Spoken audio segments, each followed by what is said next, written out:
नमस्कार दोस्तों, यशपी math centre YouTube channel में आपका स्वागत है। दोस्तों, रोज़ की तरह आज भी हम आप लोगों के लिए रीजनिंग के कुछ महत्वपूर्ण प्रश्न लेकर आए हैं। जैसा कि दोस्तों, आज रीजनिंग के 5 अति महत्वपूर्ण प्रश्न उनके हल। तो दोस्तों सॉरी दोस्तों, हमको थोड़ा खांसी आ रही है। दोस्तों, आज का हमारा पहला प्रश्न है, दिए गए विकल्प में से संख्याओं का विषम जोड़ी ज्ञात करें।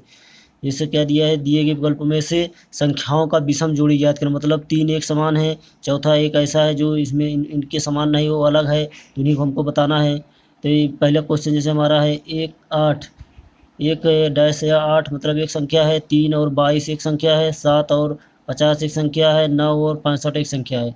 तो इनमें से हमको बताना है कि एक संख्या ऐसी है जो इन चारों में से अलग है। ऑप्शन में क्या दिया है, 3 और 22, 1 और 8, 7 और 50, 9 और 65। तो दोस्तों देखते हैं हम कैसे हल होगा। इसको हल करते हैं। आज का हल है हमारा ये। तो दोस्तों देखते हैं सवाल आज की, लिख लेते हैं पहले सवाल को हम।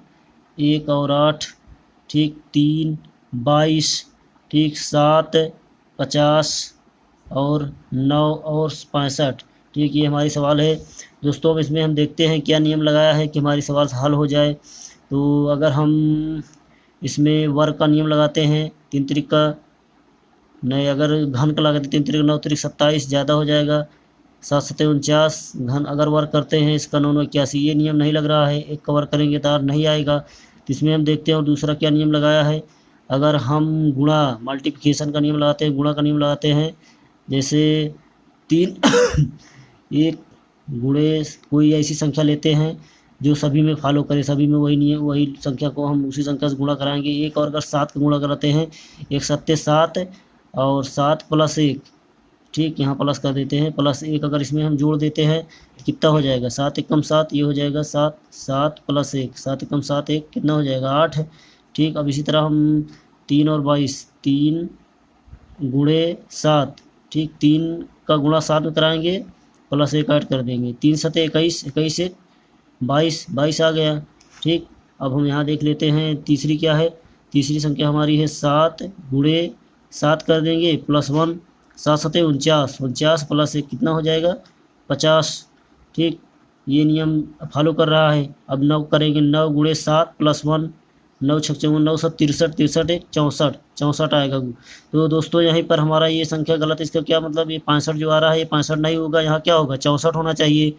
64 होना, तो यही हमारी संख्या भिन्न है। तो यहाँ ऑप्शन हम देखते हैं किसमें है, 9 और 65, डी ऑप्शन हमारा सही है, क्योंकि यही अलग हो जाएगा। पूछा है, कहा है, सवाल में कहा है विषम जोड़ी ज्ञात कीजिए। जोड़ी मतलब ये दो संख्याओं का जोड़ी है, तो 9 और 65 ये क्या हो, अलग हो जाएगा। हमारा आज के उत्तर हो गया डी ऑप्शन, ठीक। दोस्तों अब दूसरी सवाल हम देखते हैं। दूसरी हमारी सवाल आज की है, जो दिशा और दूरी से हमने लिया है, कह रहा है कर्ण पूर्व दिशा में सॉरी दोस्तों, को खांसी आ रही है, दिशा में x मीटर की दूरी तय करता है और तब दाएं मुड़कर y मीटर की दूरी तय करता है, तो बताइए प्रारंभिक बिंदु तक पहुंचने के लिए सबसे छोटी दूरी क्या होगी। यहाँ से पूछा सबसे छोटी दूरी, सबसे छोटी अधिक दूरी देखते हैं क्या आता है। इसमें कोई संख्या नहीं दिया है, x और y के रूप में दिया है। x और y के रूप में फॉर्मेट हमें बनाना पड़ेगा, दिखाना पड़ेगा। पहले हम बना लेते हैं वेन डायग्राम, जो एक 2 लाइनों का होता है। इसमें इसको हम पूर्व दिशा मानते हैं, ये उत्तर पूर्व पश्चिम, ये पश्चिम दिशा हमारी हो गई, ये उत्तर दिशा, और ये दक्षिण दिशा, ये दक्षिण दिशा हमारी हो गई, ठीक। अब इसे अब हम चलाते हैं, यहाँ पर देख लेते हैं अब क्या कह रहा है। कर्ण पूर्व दिशा में x मीटर चलता है। कर्ण मान लीजिए बिंदु, यहाँ मान लेते हैं, यहाँ क्या कौन है, कर्ण, यहाँ कर्ण है। इसको हम पूर्व दिशा हमारी ये है, पूर्व दिशा की तरफ कितना है x मीटर, x मीटर इसको हम चला देते हैं यहाँ तक, ठीक, दूरी तय करता है। और तब दाएं मुड़ जाता है, दाएं बाएं। दोस्तों हम इसके पहले भी आप लोगों को बता चुके हैं, इस तरह के सवालों में दाएं बाएं जो कहता है वही मेन होता है। दाएं का मतलब होता है क्लॉकवाइज, मतलब घड़ी की दिशा में चलेंगे, और बाएं कहेगा तो एंटी क्लॉकवाइज, घड़ी की विपरीत दिशा। तो यहाँ क्या बोला है, दाएं, दाएं हमको क्या है, घड़ी की दिशा में चलना है। घड़ी की दिशा किधर होगी, इस तरफ होगी, ठीक। इस तरफ हम नीचे लेके आएंगे इसको, इधर कितना चल रहा है y मीटर, ठीक, y मीटर इसको हम चला देंगे, यहाँ आ जाएगा y मीटर दूरी तय करता है। तो बताइए प्रारंभिक बिंदु तक पहुंचने के लिए सबसे छोटी दूरी क्या होगी। प्रारंभिक बिंदु उसका कहाँ पे है, यहाँ से चलना शुरू किया था, यहाँ से इसको हम मिला देते हैं, यहाँ से यहाँ पूछा है, ठीक। यही दूरी हमसे पूछा है न्यूनतम दूरी, क्योंकि ये सबसे कम दूरी होगी, क्योंकि अगर इधर से आएगा तो ये इधर से यहाँ से आने में इसको बहुत लंबा सफ़र तय करना पड़ेगा। न्यूनतम दूरी हमारी यही होगी। ये दूरी यक्स है, ये वाई है, तो इसको हम ज्ञात करेंगे। इसको ज्ञात करने के अगर वो हम पाइथागोरस प्रमेय से देखते हैं तो ये इसको कौन सी संख्या बोलते, इसको कौन सा वो बोलते, इसको कर्ण बोलते हैं। कौन सी भुजा है? कर्ण। अगर हम इसको ABC के रूप में ABC मान लेते हैं, तीनों को रूप में मान लेते हैं, तो ये कर्ण हो जाएगी। इसको इसमें से कोई हमें इसको लंब मान लेते, इसको आधार मान लेंगे। तो इसको कैसे ज्ञात करते हैं? पाइथागोरस प्रमेय कहता है AB का स्क्वायर प्लस BC का स्क्वायर बराबर AC का स्क्वायर। ठीक, इन दोनों भुजाओं के बराबर कर्ण की भुजा होती है। तो यहाँ क्या नियम लगेगा? यही नियम लगता है। तो ये हो जाएगा अंडर रूट में x square plus y square. ठीक, क्योंकि ये दोनों भुजाएं मिलाएंगे तब इसके बराबर आएगा।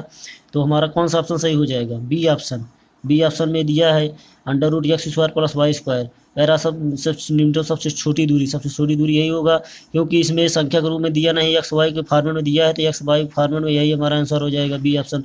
ठीक दोस्तों, आज की हमारी दूसरी सवाल होगी। तीसरी सवाल हम देखते हैं। तीसरे सवाल में क्या कह रहा है? तीसरे सवाल में हमारा है, ये हमने ब्लड रिलेशन रक्त संबंध से लिया है। सूर्य के सिर्फ 2 बेटे हैं, मुथु और अजय। दिव्या अजय के भाई की बेटी है, सीता मुथु की पत्नी है। अनिल की दिव्या से शादी हुई है। अनिल का सीता के देवर सीता के देवर के पिता की पत्नी से क्या रिश्ता है? रिश्ता पूछा है। दोस्तों हम सवाल पढ़ चुके हैं, अब एक बार अब इसको बनाने का प्रयास हम बनाते हैं। पहले एक बार और पढ़ लेते हैं। सूर्य के सिर्फ 2 बेटे हैं। ठीक, जैसे जैसे वो कहता है वैसे वैसे हम करते चले जाते हैं। हम सूर्य को बना लेते हैं, मतलब सूर्य को यहाँ लिख लेते हैं। सूर्य नाम का कोई व्यक्ति है, कह रहा उसके सिर्फ 2 बेटे हैं। 2 बेटे मतलब बेटे क्या होगा? इसके नीचे ही होंगे बेटे। मुथु और अजय, उनका नाम क्या है? मुथु। एक का नाम मुथु है और दूसरे क्या नाम है? अजय है। अजय है। ठीक, ये दोनों हो गए। अब कह रहा दिव्या अजय के भाई की बेटी है। दिव्या अजय के भाई कौन है? ये मिथु। ये दोनों क्योंकि सूर्य के बेटे हैं तो दोनों भाई ही हो गए। ठीक, भाई हो गए। कह रहा दिव्या अजय के भाई की बेटी है। मुथु की बेटी कौन हो जाएगी? दिव्या। दोस्तों थोड़ा स्पेस कम है, हम यहाँ पर तब भी कंप्रोमाइज़ कर लेते हैं। देखते हैं, यहाँ दिव्या होगी, कौन है? मुथु की बेटी। कौन है ये? बेटी है दिव्या। फिर बोल रहा है बेटी है। सीता मुथु की पत्नी है। सीता जो है, मान ली मुथु की क्या है? शादी हो गई है। मुथु की शादी कौन है? सीता मुथु की शादी है। सीता इसकी पत्नी है, मुथु की पत्नी है। अनिल की दिव्या से शादी हुई है। दिव्या की भी शादी हो गई है। किससे? अनिल से। अनिल लिख देते हैं। अनिल की शादी हो गई दिव्या से। ठीक, शादी हुई है। अनिल का सीता के देवर। अनिल ये है। अनिल का सीता के देवर। सीता कहाँ पे है? सीता ये है। सीता के देवर कौन होगा? अगर मुथु की शादी हुई है, मुथु और अजय भाई हैं, जाहिर सी बात है ये बड़ा है, ये छोटा है। अजय ही सीता का देवर, अजय ही होगा। अजय इसका देवर हो जाएगा। सीता का देवर कौन? अजय। सीता के देवर अनिल का सीता के देवर के पिता कौन है? सूर्य है। सीता के देवर के पिता की पत्नी से क्या? पत्नी मतलब सूर्य की पत्नी से पूछा है। पत्नी सूर्य की पत्नी से क्या रिश्ता है? किसका? अनिल का कह रहा है। हम से का की तरफ चलेंगे। से का पत्नी से कह रहा है। पत्नी से का की तरफ, मतलब सूर्य की पत्नी का अनिल क्या लगेगा? देखते हैं। ये जो है दिव्या का पिता कौन है? मुथु है। मुथु का पिता कौन है? सूर्य। अगर दिव्या का पिता मुथु है, मुथु का पिता सूर्य है, तो दिव्या का सूर्य क्या लगेगी? ये इसके क्या कहते हैं? दिव्या के पिता इसके बाबा हो जाएंगे। ठीक, और ये क्या कहते हैं? इसकी पत्नी जो है, और ये इसका क्या हो जाएगा? मुथु के दामाद। मुथु जो है अनिल का दामाद हो जाएगा। नहीं, अनिल जो है मुथु का दामाद हो जाएगा। और ये दादा परदादा, नाती पोता जो बोलते हैं वही, उसी का संबंध होगा। ये पत्नी है, इनकी पत्नी का अनिल क्या लगेगा? ये दामाद लगेगा। पर कौन सा दामाद लगेगा? प्रापौत्र। ठीक, मतलब क्योंकि यहाँ पर एक पीढ़ी से 2 पीढ़ी, दूसरी पीढ़ी, एक पीढ़ी है, दूसरी पीढ़ी है, तीसरी। यहाँ से देखेंगे तीसरी पीढ़ी का पूछा है, यहाँ देखेंगे तो दूसरी पीढ़ी का। कौन हो जाएगा? पापौत्र, पापौत्र दामाद, दामाद। ठीक दोस्तों, पूछा है कि देवर के पिता की पत्नी से क्या रिश्ता है, तो पत्नी का, इनकी पत्नी का ये अनिल जो है क्या लगेगा, पापौत्र दामाद लगेगा। कौन सा ऑप्शन में है, ए ऑप्शन में। ठीक दोस्तों, सवाल समझ में आई। हाँ दोस्तों, तो ये हो गया आज का हमारा तीसरी सवाल। अब दोस्तों हम चौथी सवाल देखते हैं। एक परिवार में, ये भी रिश्ता से लिया गया है, ब्लड रिलेशन से। एक परिवार में यम के दो बेटे पी और यश हैं। यश की शादी आर से हुई है। टी यम का इकलौता पोता है, तो बताइए पी का आर से क्या रिश्ता है। दोस्तों हम इस तरह सवालों को फिर देखते हैं, हल करते हैं। पढ़ लिया अभी, अब जैसे जैसे बोल रहा है वैसे वैसे हम उसको हल करेंगे। एक परिवार में यम के दो बेटे हैं। पहले हम यम को बना लेके यम को लिख लेंगे। यम यहाँ पर है, यम के दो बेटे। अब यम महिला है, पुरुष अभी ये कंफर्म नहीं है, पर यम के दो बेटे हैं। कौन कौन है, इनको नीचे दिखा देते हैं, एक पीढ़ी नीचे आ जाएंगे। कौन है, पी और यश। बेटे हैं मतलब जेंट्स से होंगे, पुरुष होंगे, प्लस प्लस हो गया। यश, यश की शादी आर से हुई है। यश की शादी आर से मतलब क्या, महिला है, एक पत्नी है इसकी। आर की पत्नी कौन है, यश। यश की पत्नी आर है। यश की शादी आर से हुई है। टी यम का इकलौता पोता है। टी जो है यम का इकलौता पोता है। यम का ये बेटा है, ये बहू है यम की। तो इनका एक बेटा है। यश का एक बेटा कौन है, टी यम का, टी, हाँ टी है। टी इकलौता पोता, पोता मतलब ये पुरुष है। ठीक, तभी पोता इसका है। यम का पोता कौन होगा, टी होगा, पोता है। तो बताइए पी का कि आर से क्या रिश्ता है। पी कहाँ पर, यहाँ पर। पी का आर से कि रास को आर ये है। जब ये पी और यश भाई भाई हैं और यश की शादी हुई है आर से, आर जो है यश की पत्नी है, जाहिर सी बात है आर की पी जो है देवर होगा, क्योंकि ये बड़ा भाई है, छोटा भाई, इसकी शादी हुई है। पी का आर से क्या रिश्ता होगा। से का की तरफ हम चलेंगे, आर से पी की तरफ चलेंगे, तो आर का पी क्या लगेगा, देवर लगेगा। देवर कौन सा ऑप्शन में, डी ऑप्शन में दोस्तों। ये हमारी आज की सवाल हो जाएगी। ठीक दोस्तों, तो अब दोस्तों हम देखते हैं आज का आखिरी सवाल और पांचवी सवाल में क्या, कौन सा है जो ये हम कोड डिकोड से लिए हैं। पांचवी सवाल में क्या करें, एक बार पढ़ लेते हैं दोस्तों। कह रहा है, एक कोड विशेष में अगर फॉर्मेट को T x x E Q के रूप में कोडबद्ध किया जाता है, तो बताइए डिनर को कोड क्या होगा। डिनर का पूछा है, तो देखते हैं दोस्तों उसने क्या नियम लगाया है। पहले हम इसको लिख लेते हैं फॉर्मेट को, FORMAT। ठीक, फॉर्मेट। इसके स्थान पे अगर हम इसको नीचे दिखाना है तो इसको पहले नीचे ही लिख लेते हैं, TQHXEQ। ठीक, अब देखते हैं दोस्तों इसमें क्या नियम लगा है। जो नियम इस पर फॉलो करेगा वही नियम डिनर जो है पूछा है उस पर भी फॉलो करेगा। तो दोस्तों अगर हम देखते हैं इसमें यफ से अगर टी हम सामने सामने देखते हैं, यफ से टी होने में कितना बढ़ा है।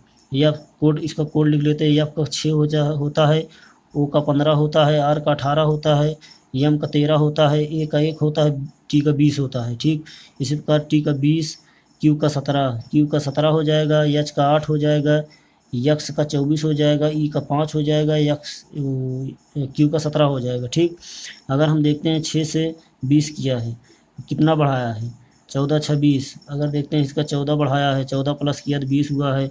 फिर 15 से 17, 15 2 17। अगर यहाँ देखते हैं 2 प्लस 2 कर देते हैं, 15 2 17 हो जाएगा। फिर 18 से 8 किया है, ये तो माइनस हो जा रहा है।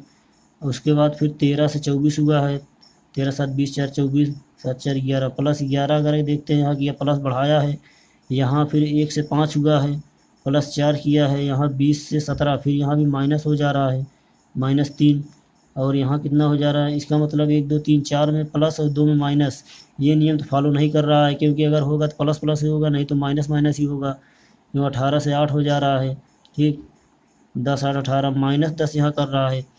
ये नियम अगर हम इस पर लगाते हैं नहीं आएगा, हमको नहीं लगता। अब देखते हैं दूसरे नियम से हम देखते हैं क्या किया है। दूसरे नियम से एक बार फिर से दोस्तों यहाँ पर हम लिख लेते हैं सवाल को, FORMAT। ठीक, उसके नीचे लिख देते हैं फिर क्या है, TQHXEQ और क्यू। ठीक दोस्तों, अगर हम इसको देखते हैं, अगर बीच के ऑप्शन से अगर देखते हैं, एक तो अगर हम देख लेते हैं यहाँ से, दूसरा नियम लाते हैं, यफ का संबंध यच से अगर कर देते हैं, तिरछा त्रिकोण नियम से देखते हैं, तो यफ क्या है, यफ का 6 है और यच का 8 है, कितना है, यच दोनों +2 बढ़ा दिया है। ठीक, अगर 18 से हम इधर तिरछा त्रिकोण दिखाते हैं, 18 से 20 होना कितना है, +2 करेगा तो 20 हो जाएगा, R18 T20। ठीक, और सामने सामने देख लेते हैं, सामने कितना है, वो 15 है और ये कितना है 17, 15 तो 17 +2 यहाँ भी बढ़ा दिया है। ठीक, 2 का ऑप्शन ये ठीक लग रहा है।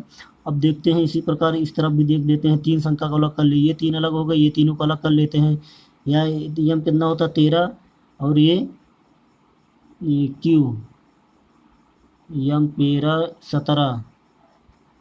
हाँ ठीक, 17 हो गया। अब इसमें देखते हैं ये कितना बढ़ाया है, 13 से 17 होने में +4 बढ़ा देंगे 17 हो जाएगा।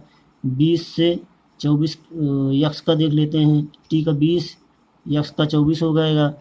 20 से 24 होने कितना बढ़ाया है, +4 बढ़ा दिया है 24। सामने सामने का देख लेते हैं, इसका 1 इसका 5, यहाँ भी +4 बढ़ जाएगा। ये नियम दोस्तों फॉलो कर रहा है, क्योंकि इधर इन तीनों में 2 बढ़ाया है और इन तीनों में 4 बढ़ाया है। तो यही नियम हम इस पर डिनर भी लागू करते हैं, देखते हैं हमारा आ जाता है कि नहीं। DINN, ठीक, NNE और R, ठीक, ये ऑप्शन में हमारा।